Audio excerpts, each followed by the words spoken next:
నమస్తే రమగారు. నమస్తే జయ. నవరాత్రుల్లో భాగంగా రెండవ రోజు అలంకరణ, అలానే దేవి భాగవతం నుంచి మనం ఒక కథ కూడా చెప్పుకుంటున్నాం రమగారు. ఈరోజు రెండవ రోజు కదా. అయితే ఈ రెండవ రోజు మనకి శ్రీశైలంలో అమ్మవారికి నవదుర్గల్లో రెండో అవతారమైన బ్రహ్మచారిణి అవతారం వేస్తారు. ఈ బ్రహ్మచారిణి అవతారానికి ఒక చక్కటి కథ ఒకటి చెప్తారు. మనం పార్వతీదేవి హిమోత్పుత్రికగా జన్మించింది నిన్న, శైలపుత్రిగా.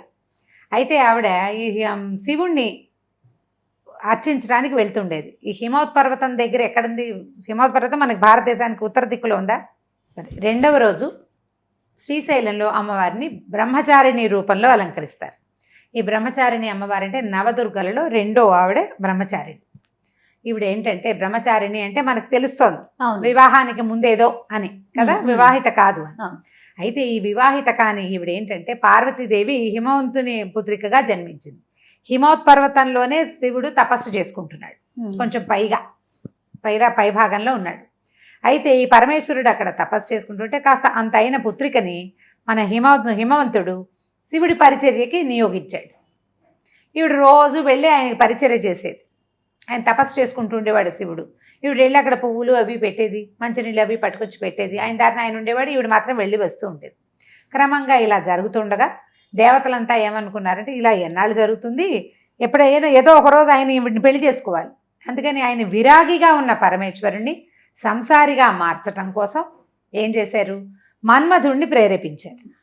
ఆ మన్మధుడు వచ్చి సరిగ్గా అన్ని ఆనుపాను చూసుకుని వసంతుడిని తీసుకొచ్చి అక్కడంతా వాతావరణం అంతా కొంచెం చక్కగా చేసేసి గ్రీన్గా ఆకుపచ్చగా రంగుల పువ్వులతో చేసి ఈ పార్వతీదేవి అక్కడుండి పరిచర్య చేసే సమయానికి బాగా గట్టిగా లాగి పంచబాణాలు సంధించి పరమేశ్వరుని మీద కొట్టాడు.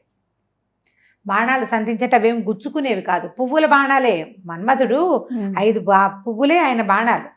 ఈ పూల బాణం తగిలేసరికల్లా ఆయన కదిలాడు శివుడు. కదిలిన వెంటనే ఆయన కన్ను పార్వతీదేవి మీద పడింది, కానీ తననెవడో కదిపాడనే సంగతి తెలిసింది ఆయనకి. ఆ కదిపిన వైపుకి 3వ కన్ను తెరిచాడు. ఈ 3వ కన్నులోంచి వచ్చిన నిప్పుతోటి మన్మధుడు భగ్నమైపోయాడు, దగ్ధమైపోయాడు, కాలిపి బూడిదైపోయాడు. ఈయన ఆ ఉగ్రతని చేసుకోలేక శివుడు గబగబా నడిచి వెళ్ళిపోయాడు అక్కడి నుంచి. కానీ ఆయన కన్ను మాత్రం పార్వతీదేవి మీద పడింది. ఈవిడ బిక్కమొహంతో నుంచుంది. పరమేశ్వరుడు తన్ని వదిలిపెట్టి వెళ్ళిపోయాడని అనిపించింది ఆవిడకి. ఇప్పుడు బాణం వేస్తే శివుడి మీద బాణం వేసినా అది ఎవరి కోసం వేశారు? ఈవిడి కోసం. ఈవిడ చాలా దిగులు పడిపోయింది. ఇంటికి వెళ్ళింది. వాళ్ళ నాన్న అమ్మ కొంచెం ఓదార్చారు, కానీ నేను శివుణ్ణే పతిగా వరించాను, ఆయన కోసం తపస్సు చేసుకుంటానంటే వీళ్ళు వద్దన్నారు. వాళ్ళమ్మ ఉమా అందుట. అంటే ఓ అమ్మాయి మా వద్దు తపస్సు. అప్పటి నుంచి ఆవిడ ఉమాదేవి అయింది. ఆ ఉమా పేరుకి అర్థం ఓ అమ్మాయి వలదు అని అర్థం. అయినా సరే ఆవిడ తపస్సుకి వెళ్ళిపోయింది. ఆ తపస్సుకు వెళ్ళి ఎట్లా వెళ్ళిందంటే ఆవిడ ఒక కమండలము, దండకమండలాగా 2 చేతులు అక్షమాల ఇది ధరించి తపస్సు చేసుకోవడానికి వెళ్ళిన స్వరూపంలోనే ఈ బ్రహ్మచారిణి దుర్గగా అమ్మవారిని అలంకరిస్తారు. తపస్సు చేసిన శివుడు కోసం. తర్వాత పరమేశ్వరుడు ప్రత్యక్షమై వివాహం చేసుకున్నారు. ఆవిడ వెళ్ళి అప్పుడు ఆకులు కూడా తినకుండా ఉండేదిట తపస్సుకి. కొంతకాలం తినేది, క్రమంగా తిని మెల్లిగా తిండి అన్నీ మానేసేసింది. ఆకులు కూడా తింటలేదు. పర్ణములు కూడా తినకుండా ఉంది కాబట్టి అమ్మవారిని అపర్ణ అంటారు. ఆ పరిస్థితుల్లో ఉన్నదనమాట. అటువంటి స్వరూపంలో బ్రహ్మచారిణి దుర్గగా మన శ్రీశైలంలో అలంకరిస్తారు. అమ్మవారికి పులిహోరని నైవేద్యంగా సమర్పిస్తారు ఈ రోజున, రెండో రోజు. అయితే మనం విజయవాడకి కనుక వస్తే కనకదుర్గాదేవి దేవాలయంలో ముందు రోజు ఏం చేశారు? స్వర్ణ కవచాలంకృత బాలా త్రిపుర సుందరిగా స్వర్ణ కవచాలంకృత దుర్గని అవతరించారు. రెండో రోజున బాలా త్రిపుర సుందరి అలంకరణ చేస్తారు. ఈ బాలా త్రిపుర సుందరికి తెలుపు, ఎరుపు, ఆకుపచ్చ రంగులో రంగురంగుల చీరలు కడతారు. పాయసము, గారెలు అవి నివేదన చేస్తారు అమ్మవారికి. అక్కడ పులిహోర పెడతారు, ఇక్కడ ఇది పెడతారు. పాయసము, గారెలు అవి పెడతారనమాట. విశేషంగా ఈ రోజున బాలలకి చాలామందికి పూజలు సలుపుతారట. బాలా పూజ చేస్తారు. మనం ఇప్పుడు బాలా పూజ చేసుకుంటాం, మొదటి రోజు నుంచి మొదలు పెట్టాం కదా. తొలి రోజున ఒక బాలకి, రెండో రోజు ఇంకో బాలకి చొప్పున కూడా పెట్టుకోవచ్చు మనం. ఈ బాల పూజ, కుమారి పూజని 9 రోజుల్లో ఏ రోజునైనా చేసుకోవచ్చు. తొలి రోజున కూడా చేయొచ్చు. నిన్న కుదరలేదనుకోండి, ఇవాళ ఒక బాలకి చేసుకోవటం. మనం సాధారణంగా ఇళ్లలో పూజ చేసుకునే వాళ్ళైతే రెండో రోజు పులిహోర నివేదన పెడతారు. పులిహోరతో పాటుగా తప్పకుండా అన్న నివేదన, అన్నం కాస్త నెయ్యి వేసి బెల్లం ముక్క వేసి నివేదన చేయటం. నివేదిస్తారు.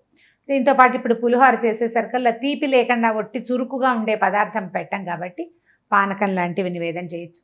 తర్వాత లేదా కొద్దిగా పాయసం లాంటిది ఏదైనా చేయొచ్చు. ఈ అన్నం మీద బెల్లం అన్నం చేస్తాం కాబట్టి పనికి వస్తుందని భావించి అది కూడా చేసుకోవచ్చు. బ్రహ్మచారిణి బాలా త్రిపుర సుందరి. అయితే ఇవాళ మనం 2వ రోజు కథ చెప్పుకోవాలి. మనం అవునండి. పూర్వమట, అంటే ఇది కృతయుగానికి ముందుగానే, ఋతవాక్కు అని ఒక మహాముని ఉండేవాడట. ఆయనకి భార్య, ఆయన ఒక అడవిలో తపస్సు చేసుకుంటూ ఉండేవారు. సంతానం కోసం చాలా ప్రయత్నం, ఎప్పటికో ఒక కుమారుడు కలిగాడు వాళ్ళకి. కడితే వాడు ఎప్పుడు పుట్టాడు? రేవతి నక్షత్రంలో గండాంతకాలం అంటారు. ఆ చివర అది గండాంతకాలం అంట. ఆ కాలంలో పిల్లవాడు జన్మించాడు. అబ్బాయి పుట్టాక భార్యాభర్తలిద్దరికీ విపరీతంగా జబ్బులు చేసినాయంట. ఆది వ్యాధులు అంటారు, వదిలిపెట్టల. చాలా తీవ్రమైన అనారోగ్యం వస్తే వాళ్ళిద్దరు ఎంతో బాధపడ్డారు. ఏమిటి పిల్లాడు పుట్టాక ఇలా వచ్చింది మనకి, ఇన్ని వందల సంవత్సరాలు ఏ అనారోగ్యము లేదు, ఈ పిల్లాడు ఏమిటి, వీడి పూర్వజన్మలో ఏమైనా చేయకూడని పాపాలు చేశాడా, వాడి పాపాలే వాడు జన్మించంగానే మనకి పట్టుకున్నాయా అని చాలా ఎంతో బాధపడేవాళ్ళు. అనారోగ్యంతో చాలా బాధపడేవాళ్ళు. ఆ పిల్లాడిని పెంచలేకపోయాడు. పిల్లవాడిని చూస్తే విసుగ్గా ఉండేది. లేక లేక కలిగిన పిల్లవాడు, వాడిని వదిలిపెట్టుకోలేరు. ఈ అనారోగ్యపు బాధలు దేనివల్ల వచ్చాయో తెలియదు. ఆయన ఒక గర్గ మహర్షి వాళ్ళ ఆశ్రమానికి వస్తే ఆ గర్గ మహర్షిని అడిగారు, అయ్యా ఏమిటి మాకు ఈ శిక్ష, ఏదైనా మా పూర్వజన్మ పురాకృత పాపమా, మా పిల్లవాడు చేసుకున్న పురాకృత పాపమా, వాడు ఏదైనా శాపగ్రస్తుడా, వాడు పుట్టంగానే వాడి బదులు మేము అనుభవిస్తున్నాం, ఇది పుట్టకముందు మాకు ఏ అనారోగ్యాలు లేవు, మాకు ఇట్లా వ్యాధుల పాలైపోయామని చాలా దుఃఖించి ప్రార్థించారు. ప్రార్థిస్తే అప్పుడు ఈయన గర్గ మహర్షి ఏమన్నారంటే, ఆయన కొంచెం చూసి జ్ఞాన దృష్టితో, అబ్బాయి కృతవాక్ముని, నువ్వు బాధపడద్దు, ఈ పిల్లవాడు రేవతి నక్షత్రంలో జన్మించాడు. ఆ రేవతి నక్షత్రంలో ఆ గండాంత కాలంలో పుట్టడం వల్లే పిల్లవాడు పుట్టిన సమయం బాగుండక మీకు ఇట్లా అనారోగ్యం వచ్చింది. కాబట్టి నువ్వు కంగారు పడకు, అమ్మవారికి పూజలు చేసుకో, ఈ రేవతి నక్షత్రం తాలూకు ప్రభావం నుంచి పిల్లవాడు బయటపడతాడు, నువ్వు కూడా బయటపడతావని చెప్పాడు. ఆయన దుర్గ ఉపాసన చేయించు, నీ పిల్లవాడికి వచ్చిన సమస్యలు తీరుతాయన్నాడు. అంటే నక్షత్రాలలో ఏదైనా దోషాలు ఉండి జన్మించిన వాళ్ళకి దుర్గోపాసన గనక చేస్తే ఈ ఇబ్బందులు తొలుగుతాయి. అది దేవి భాగవతంలోనే చెప్పబడింది. దుర్గోపాసన చేసి వాళ్ళ కష్టాల నుంచి తీరిపోయాయి కానీ ఆయన అనారోగ్యం తగ్గింది. కానీ ఆయన కోపం పట్టలేక రేవతి నక్షత్రాన్ని శపించాడు భూమికి రాలిపోమ్మని. ఆ రాలిపోయిన రేవతి నక్షత్రం కింద పడిపోయింది భూమిలో మీదకి, ఆకాశం మీద నుంచి కుముదాద్రి అనే ఒక పర్వతం మీద పడింది. పడేసరికల్లా ఆ పర్వతం ఎంత శోభాయమానంగా అయిపోయిందో ఆ నక్షత్రం పడేసరికి. అప్పటి నుంచి రైవతకాద్రి అని పిలిచేవాళ్ళట ఆ పర్వతాన్ని. మహాందంగా తయారైంది ఆ కొండ. ఎన్ని పువ్వులు పూసేసేవో, ఎన్ని కాయలు కాసేసేవో, ఎన్ని సెలయేళ్ళో, ఎన్ని లేళ్ళో, ఎంత ఇదో మహాద్భుత సౌందర్యంగా తయారైంది. అయితే ఈ రాలిపడిన నక్షత్ర కాంతి ఒక కన్యగా రూపొందిదట. ఒక ప్రముచుడనే ఒక మహాముని అక్కడికి వచ్చి పిల్లని చూసి ఆశ్చర్యపోయాడు. ఇంత అందగత్తెనా, ఇంత చక్కటి పిల్ల ఇక్కడ ఆకాశం నుంచి పడిందని ఆ కన్యని తనతో తీసుకెళ్ళి పెంచుకున్నాడు. పిల్ల చక్కగా పెద్దదైంది. చిన్న పెద్ద పిల్ల ఏం పుట్ల, ఇంత పిల్ల, కన్య అంటే చిన్న పిల్లనే అర్థం. అదేలేండి. ఈ పిల్లని పెంచుకున్నాడు. పిల్ల చక్కగా పెద్దదైంది. ఆయన ఈ ప్రముచుడిది పెద్ద ఆశ్రమం, ఎంతోమంది శిష్యులు, గౌతమాది శిష్యులు చాలామంది ఉండేవాళ్ళు.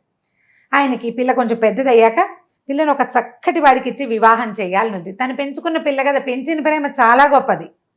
అయితే ఈ పెంపకం వల్ల ఆయనకి మంచి వాడికి ఇవ్వాలని కోరికగా ఉండేది.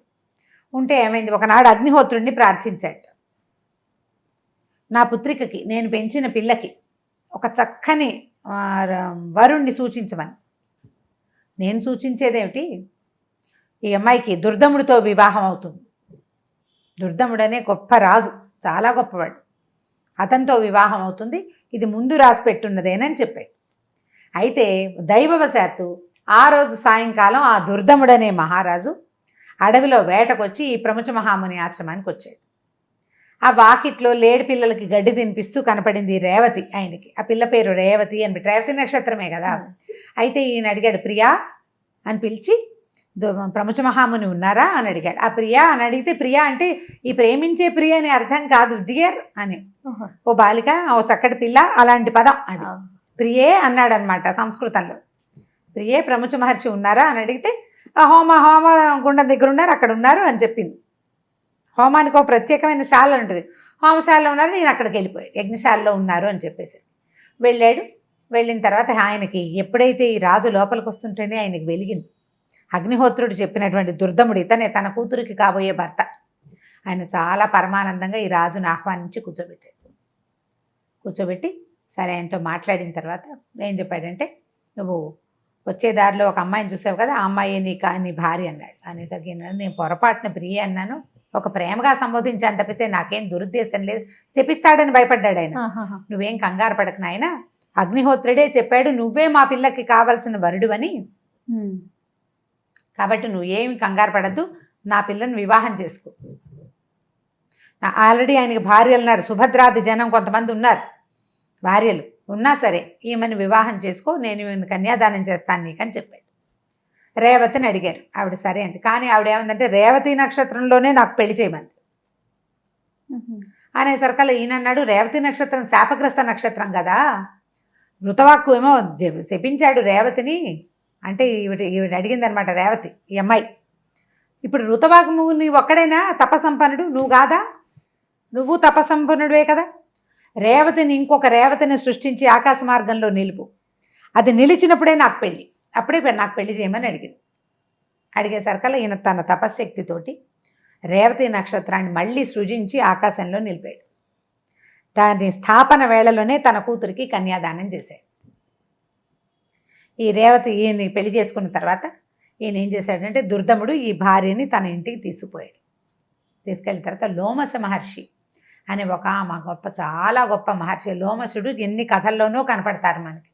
ఆయన ఈ దుర్దముడి దగ్గరికి వచ్చాడు. ఈవిడ నక్షత్రకాంత, మనకు తెలిసిందే కదా, ఆకాశంలో ఎక్కడుండాలి ఆవిడ, మొత్తం ప్రపంచాన్ని కదిపేటువంటి మహాశక్తుల్లో నక్షత్రం కూడా ఒకటి, అంతేగా. అవునండి. అయితే ఈయన ఏమన్నాడంటే లోమస మహర్షిని, అయ్యా ఏదైనా సరే నాకు అత్యద్భుతమైన ఫలితాన్ని ఇచ్చే పూజ నాతోటి చేయించు, ఏం చేయిస్తావు అని అడిగితే దేవీ భాగవతం వినమని చెప్పాడు ఆయన. దేవీ భాగవతం విను, దేవీ భాగవతం వింటే నీకు పరమాద్భుతమైన ఫలితాలు లభిస్తాయి.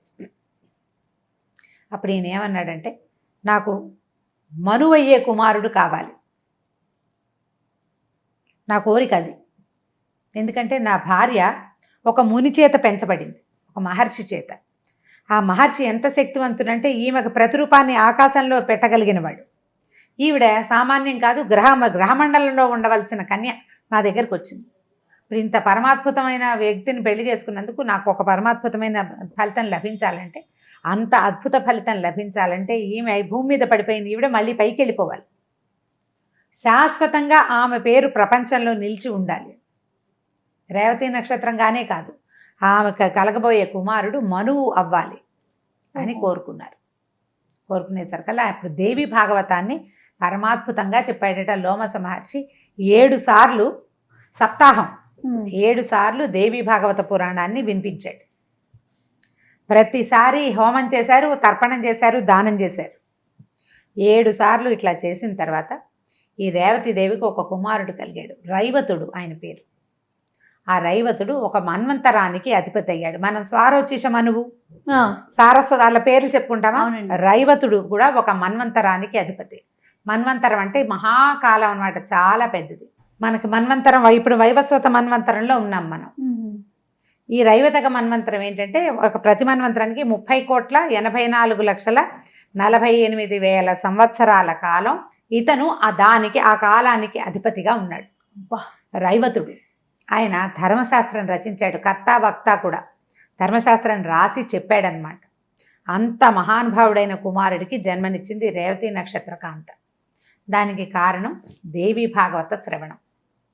దేవి భాగవతం చదివితే వింటే అంత అత్యద్భుతమైన ఫలితాలు వస్తాయి. శాపగ్రస్త అయినటువంటి రేవతి నక్షత్రం, ఆమె నుంచి ఇటువంటి కుమారుడు జన్మించాడు. కాబట్టి ఈ మాట చెప్పాడు కుమారస్వామి. దేవి భాగవతం అంత శక్తివంతమైనది, నిత్యపారాయణ గ్రంథంగా చేసుకోవాలి. దేవి భాగవతంలో రకరకాల దేవి వైభవాన్ని చెప్పేటువంటి ఎన్నో కథలున్నాయి అని అగస్త్య మహర్షి లోపాముద్రాదేవికి షణ్ముఖుడు ఈ కథను తెలియజేశాడని సూత మహాముని తన శిష్యులకు చెప్పారు. అంత గొప్పది దేవి భాగవతం. కాబట్టి ఈ కథలని మనం చెప్పుకుందాం అన్నాడు. మనం 2 కథలు 2 రోజులు చెప్పాం. ఇంకా కొన్ని కథల్ని తర్వాయి భాగాలుగా చెప్పుకుందాం. తప్పకుండా రమ్మగారు. నమస్తే అండి. నమస్తే జయ.